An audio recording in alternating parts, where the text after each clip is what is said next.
Hi guys, welcome to Defined. Hi everyone. So today we've decided to do something a bit different. So I am gonna do my hair because it is out and it is natural, but because we're in lockdown doesn't mean you need to look dry. So I'm going to have my wonderful stylist here put some jumbo twists in my head for the third time. So she is now an expert. And we just want you to come along and have a chat with us. So make sure you've got a drink. What was it? Grab a gin and let us begin. This is our new thing. Hope you like it. Yeah, so we're gonna turn this into something cute. So, Francis, can you explain the process for your fans? Because we're now proper YouTubers. For the people watching, so I have to tell the truth. I learnt this by watching a YouTube video, or 2 YouTube videos actually. So just creating. This is really. Oh, I've never had to talk this through. It's really strange. So the first layer, just made a nice straight parting, and then I'm making 5. I'm portioning out the hair into 5 parts. Then with each part, taking a nice central on the diagonal though, parting, and then in that part, I'm going to divide it in half, and then put the hair in. Close it up with a hair tie, put some nice gel on it, pull the hair down, twist it, and then we'll have a lovely long braid, but you will see more of the process when I have some hair in the hands. That is it. So yeah, done this 3 times now. I think it's my lockdown 3.0 go-to look, peeps. Yeah, you know, when you can't go to the hairdresser, you teach your white housemate how to do your hair. White girls can braid. Tell them again, France. White girls can braid. All girls can braid. Whoa. Hey. Shut down the thing. Race doesn't even come to it. That's it. Hi, so today we're just going to continue our series of Love in Lockdown, and we're thinking about time. We have had so much time on our hands this past year and a bit, and we just want to reflect on obviously how we've used that time, like what we've learned in that time, and how that time's affected us, some in positive ways, some in negative ways. I know many people have been furloughed. A lot of us have been working from home and having so much time in these 4 walls because of quarantine and whatever. And it looks like we might be here till March. Thank you, Bojo. But yeah, so we just want to talk about how we've used our time and what we've learned and how it's affected us, and want to know how it's affected you guys. But yeah, so Francis, what have you been doing with your old time, girl? With my time, good question. I have been watching YouTube videos. I've learned how to do jumbo twists as a result, which is cool. So now I can do crochet braids and jumbo twists, which has been really fun. I think I've just really, I don't want to say it, but I feel like at times I've wasted time. I don't know if you guys have found that you've just procrastinated at times. I thought at the beginning of lockdown I was gonna do so many things. I was like, oh brilliant, I'll learn a language, I'll learn to play piano, I'll buy tap shoes and learn to tap dance, and I haven't done any of that. How about you, Cheech? Well, at the beginning I was working, so schools weren't shut, as the news likes to tell us. We were working pretty much the whole time, very scaled back, but so that was kind of busying my time in the first lockdown, and then this one again I'm working from home, so it's a bit different. So I haven't done anything more. I've just had more time to kind of not do the things that I was doing. I'm less busy in different ways. So yeah, I'm a person who likes to be busy, so this is not the easiest thing for me. I like seeing my friends, like going out, like, you know, just doing what everyone else likes to do. And I feel like it affected me at first. I kind of freaked out. I was like, oh my gosh, this is going to be horrible. And then it was kind of cool when everyone was just doing like summertime spring walks and just really enjoying ourselves. And then when we're now in December and I'm like, guys, this is not fun anymore. Struggle is real. It is a real struggle. But yeah, so I want to know what about you guys? Let us know what you've been doing with your time, because we all have it. We've all been using it, some well, some not. But it's a pandemic, guys. Do you know what I mean? We're barely surviving, so let's just be kind to yourself. Be kind, okay? So we were just going to talk about the things that we've learnt about ourselves, having all this extra time. And I've really noticed something really horrible about myself, which again, some of you may do this too, and not being mean or rude, but I realised how at times I really struggle to be present with people, especially my family, and it made me really sad to realise that, because I'm somebody who loves being with people.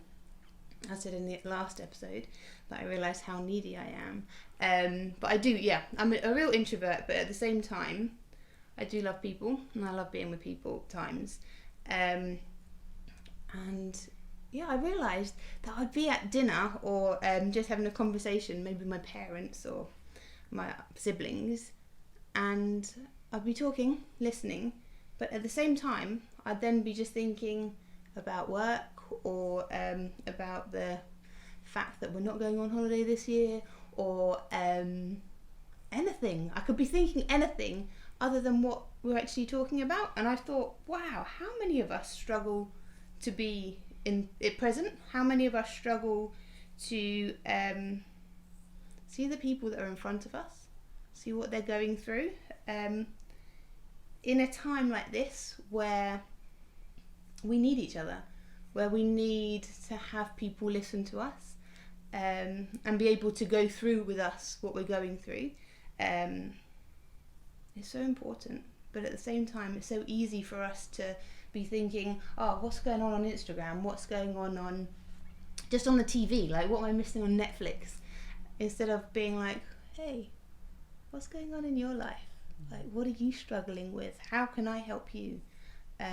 Or even opening up yourself and being like, I'm really struggling with this right now, which is really uncomfortable at times, and that's something that I think we've been discussing, like that's something that we've been doing. And like, how have you found that, Cheech?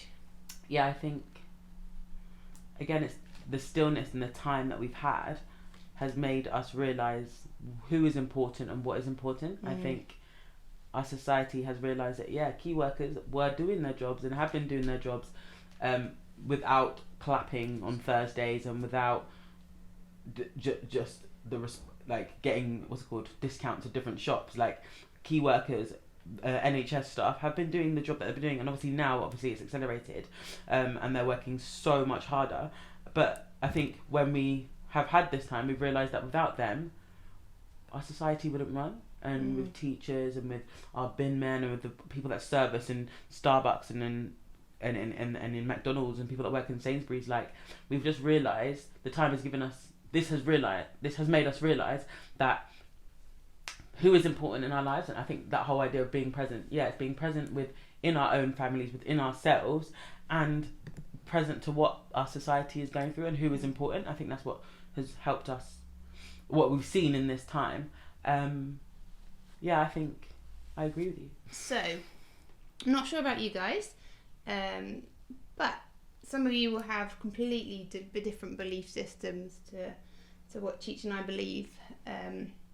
Nothing wrong with that at all. But what I do is I pray. I'm not gonna lie. Like daily, I need to know there's something bigger than me out there. And I do believe there is. I believe that God hears our prayers. I believe that He listens, and that He created us. And I've spent a lot of time praying since we've had lockdown, and listening to what God has to say. And something that He spoke to me about this, it was actually in the first lockdown. It was really, really an uncomfortable thing that came to the surface. So I've struggled with insecurity for my whole life, really, really badly since in my teens, and it kind of makes me a bit emotional at times. So if I start crying, just don't worry, this is me. She cries all the time. Cry all the time. The wind, I cry. The snow, She'll cry. Every day. It's okay. Cries. But yeah, so insecurity is something that I've struggled with. I love being around people, but at times I just really struggle. Like the thoughts inside my head could be quite negative about myself rather than seeing myself in a positive light. And it was one Sunday, Cheech and I were just getting ready to go to church, and we were just walking. I was walking down the driveway, and I just felt God like have a little whisper, and say, because I've been praying about the insecurity and just why am I struggling with it so much?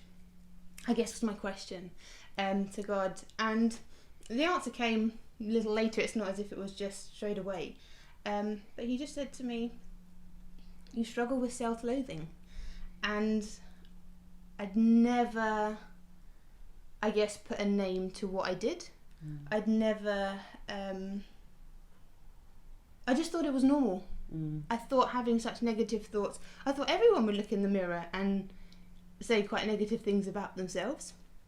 I didn't realise to the extent that I do it is not possibly not as normal as other people. And yeah, it was just one of those moments when I was like, wow, this is what I need to deal with. And yeah, it's been a journey. And I'm learning to kind of go against what the thoughts in my head are. Trying to tell myself positive things instead of hearing the negative. And it's a challenge, I'm not going to lie. It's really not the easiest of things. I don't know if you guys, any of you struggle with like negative thinking. And it's weird because when I look at other people, I don't see them in that light. I'll always see like the good in somebody and potential in people. But yet, when I look at myself, I don't. And yeah, it's something that I'm working on. But having had time that we've had in lockdown, I've been able to, and I've been able to talk to people about it, because it's something that's quite embarrassing. You know, it's not something that you want to just bring up in conversation, I guess. But that's where I've really come to that place of understanding the importance in friendship, the importance in having people that you can soundboard to, that can tell you actually that isn't the correct way of thinking, and it also encourage you in how to think. I don't know, Cheech, do you ever struggle with like negative thoughts about yourself, or? I think again it's this time in lockdown, isn't it, where we've had time to kind of, the noise of our busyness, the noise of our day to day has allowed us to be still, and those voices that we normally ignore or that we're busy are brought to the surface. And obviously, as France said, we believe in God, and we believe that God speaks. It's not like a audio boom, like we're not hearing voices, but it's just things that are brought to your mind that you haven't thought of before, or haven't addressed. And I think yours was, as you said it was self-loathing and having an understanding as to why you thought those things. I think obviously before you had the time, well, when we're busy, we're working, we're running about, all we're focused on is the day-to-day of just doing what we're doing in the day. But now we have the time to kind of like, well, I have a couple of hours to fill with either reading or journaling or talking or listening and walking. All of these things come to the surface, and it is a very sensitive and very vulnerable time for a lot of people, because we don't really like our own company at times, because we know what is in our heads and we know what we think. And that definitely happened. I think it happened to me, but mine wasn't self-loathing. I think it was just thought patterns and behaviours and attitudes that I've carried for a long time. God was really just using this time to be like, hang on, have you ever thought about why you think like that? Or why do you assume these things of people or yourself? And why don't you believe me to be a good God who would care for you in these certain ways? Just loads of different things. So yeah, I think I have had that kind of weird identity moment, like lots of identity, what's the word? Searching and soul searching time, I think. But yeah. Okay, so I'm going to give you a quick glimpse of what I have done so far. It has taken me an hour and a half, and this is it so far. So I'm onto my third row and just over halfway. So it's been... And you know when your head doesn't hurt, it's so nice. I've learnt... When you're not in pain. Yeah, so not to pull too hard. But you've got to put it tight enough so that it looks cute. But yeah, so this is it. Yeah, so as France was saying, I think building upon that the time has meant that we're able to kind of see or hear the inner voices that we sometimes shut out with busyness. And I think for me, I think God has really been calling out or showing me my perceptions of him and how I have viewed God and how I view faith and how I view myself and my family. And I think a lot of things that I just kind of push to the side of a lot of time because it's easier to do so rather than address. And I think it's been uncomfortable again. It's been a time where a lot of self-reflection has happened, and I'm very self-reflective anyway, but I think it was on an extreme, and I kind of got to the place where it was like, well, day to day we're in the house or we're walking or we're working or whatever, trying to make lockdown pass, but at the same time you can't run away from yourself.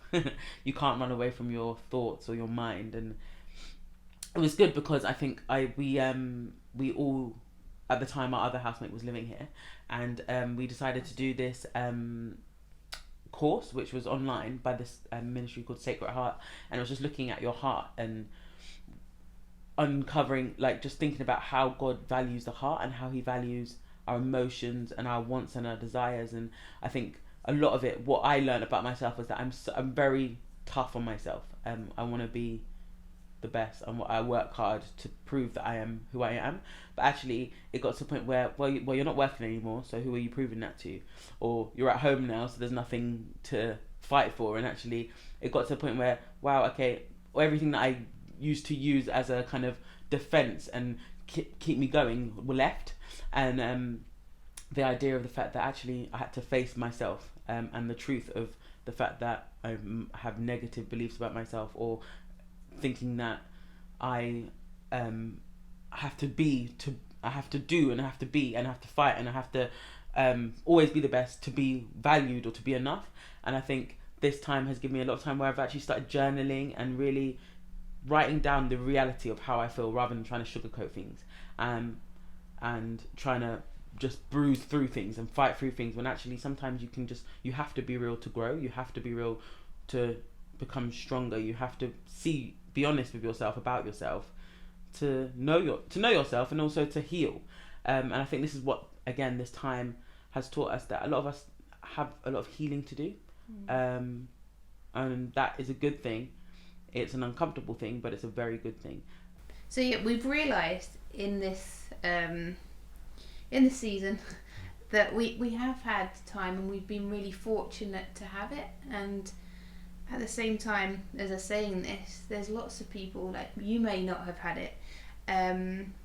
People have lost loved ones. People have lost those who are close to them. And life is short. Life is a gift. And I think that's something that we need to all really take hold of. As like France was saying, it's the fact that it's a privilege to be able to say that we're using this time to be reflective and to take time to pray and to seek God and to do some soul searching, however you want to put it. But there's people that, again, have been furloughed unwillingly, are jobless unwillingly, and it's not a reflective time, it's a time of survival. So as much as we're saying, yeah, we've had time to really hear about, we've had time to hear from God about ourselves and to become better, I think that is a privilege in itself. So what is our point in talking about time? We just believe that obviously our experience and your experience are going to be completely different. My use of time and your use of time, completely different. However, with the time that we have left, how can we use it and what can we gain from it? And I really think that what I've taken away from the first lockdown and throughout this year is using this time to basically hear the voices that we shut out due to busyness, the voices that we've been carrying or listening to for a long time in ourselves, that have framed our way of thinking, that have framed our attitudes, that have framed our judgments and our perceptions of ourselves and the world, and actually take time to listen to them and think about, in regards to, are they truth speaking, are they life, will it progress you to be who you need to be in the next coming years, and what do you need to let go of? Because I think that's a lot of learning that I have done this year, is the fact that there's lots of things that I'm carrying that I need to let go of. I can't carry bitterness, I can't carry anger and pain towards people that I was carrying that for so long. And actually this time now has shown me that I need to really put the love that I have given to other people into myself. But if I didn't have the time to stop, would I really have had that? I don't know. Would I've really sought after that? I don't know. And France, I don't know if you thought you would that have happened to you with like the whole self-loathing thing if you didn't have that time?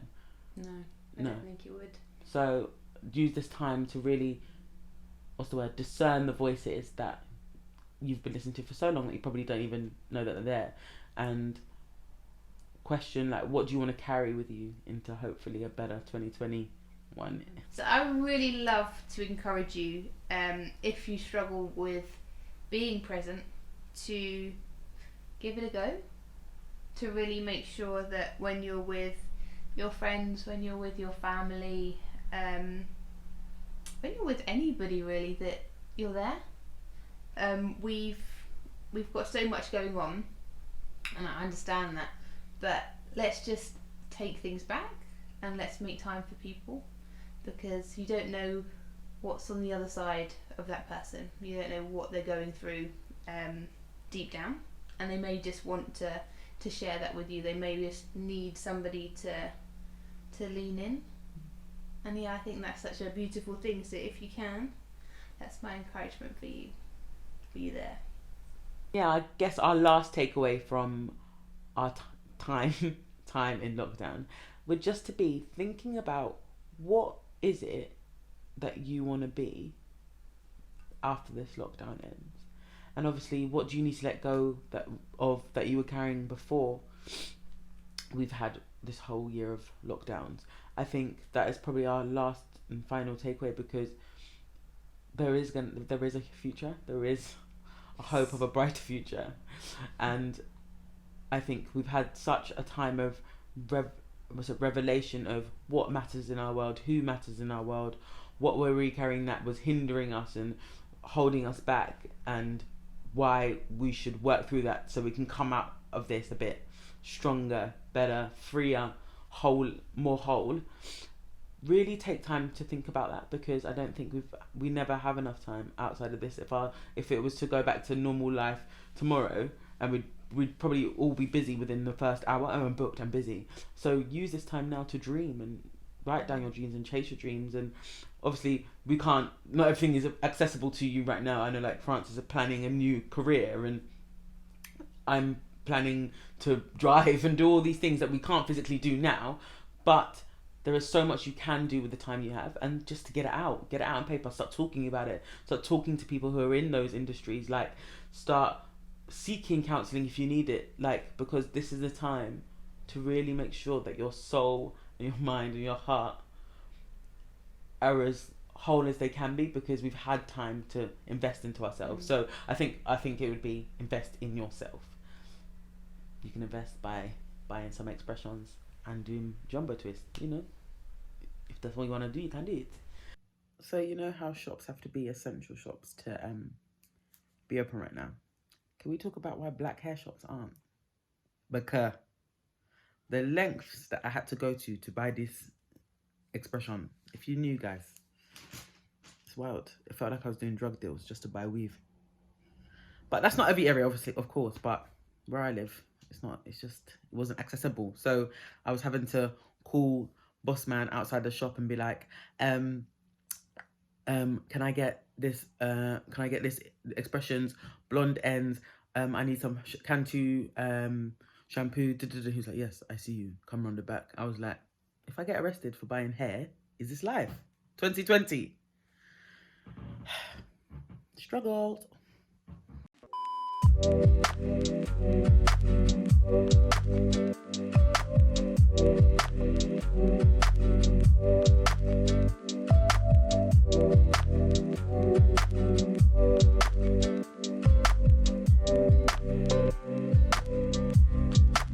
So, at the end of the hair, I guess that's the end of our conversation now. It's been really nice hanging out with you. Feel free, if there's anything that we can pray for you, we would love to. So please put it in the comments. Yeah, it would be cool. Almost done and feeling fabulous. Come back next week and we will be on our last episode of Love and Knockdown. She did it! Oh my gosh, she's so fabulous. Do you like it? So thank you guys for watching. Please subscribe and share with your friends, because we're all about encouragement and just talking about the real things and being real. As you can tell, I went from 0 to hero. And yeah, like, take this time to hear, to listen, to grow, and to be kind to yourself. Have a great week and we'll see you soon. Bye. Bye.